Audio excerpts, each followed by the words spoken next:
Near the top of the agenda for our historic Republican majorities in Congress is to pass a massive tax cut for American workers and families. Last year, we campaigned across the country in a pledge that I'm sure most of you didn't hear too much about. Pledge to take the Trump tax cuts and make them permanent, and that's exactly what we're doing. In the coming weeks, I'll be working with Congress to get a bill on my desk that cuts taxes for workers, families, small businesses, and very importantly, keeps my promise for a thing called, and I know you didn't hear anything about this, and I'm sure it had no influence on the state, the fact that we won this crazy, massive majority, the state that hadn't been won by a Republican in decades, but I'm sure you haven't heard. We're going to get it for you. No tax on tips. No tax on tips. So if you're a restaurant worker, a server, a valet, a bellhop, a bartender, or one of my caddies, I go through caddies like candy. If I play badly, I always blame my caddy. Or any other worker who relies on tipped income, your tips will be 100% yours. Joe, Governor, do you think that had an impact on the election? You do? Like what, a half a point?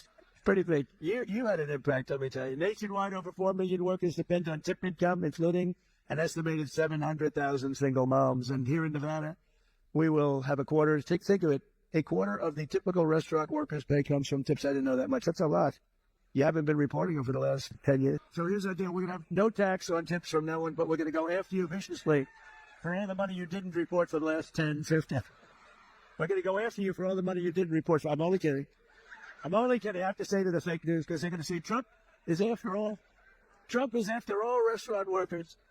Many of these workers are some of the very citizens who were hit hard and very hard by the ravages of the Biden economy, which was inflation. When I think of Biden, I think of incompetence and inflation. Not being nice. I'm being nice when I say that.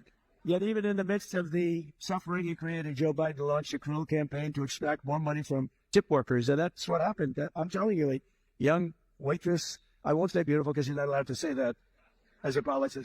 Used to be you could say a young, beautiful waitress. This was a young, beautiful waitress, but I won't say that because I feel like I want to continue my political career. If you call the governor won't say it, that if you call a woman beautiful today, it's the end of your political career, so I won't do it. But a young waitress, I think you could call young. You're probably not even supposed to say young. Probably supposed to say a waitress. But a young waitress came up and I said, how are you doing? And in my restaurant in the hotel, and Trump, I said, how are you doing? And she said, not great, because they're after me so viciously for tips. They just want my tip income, and they don't believe me, and all of this. And she said, it's terrible. You know, sir, you should have no tax on tips. I said, what? I said, what did you just say? No tax on tips.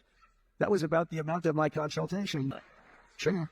No tax. I said, what did you just say? Say those words again. Sir, no tax on tips. I said, thank you very much. You just won the election. No, we did research into it. I think it's going to be great. But under the Trump administration, the forgotten men and women of our country are going to be forgotten no longer. You know that. They weren't forgotten 4 years ago. On day one, I immediately halted the hiring of any new IRS agents. You know, we tried to hire 88,000 new workers to go after you, and we're in the process of developing a plan to either terminate all of them or maybe we'll move them to the border. I think we're going to move them to the border. Well, they're allowed to carry guns. You know, they're so strong on guns. But these people are allowed to carry guns, so we'll probably move them to the border. Yeah. She said no tax on it. How about just no tax? You can do that. You know, if the tariffs work out like I think, a thing like that could happen if you want to know.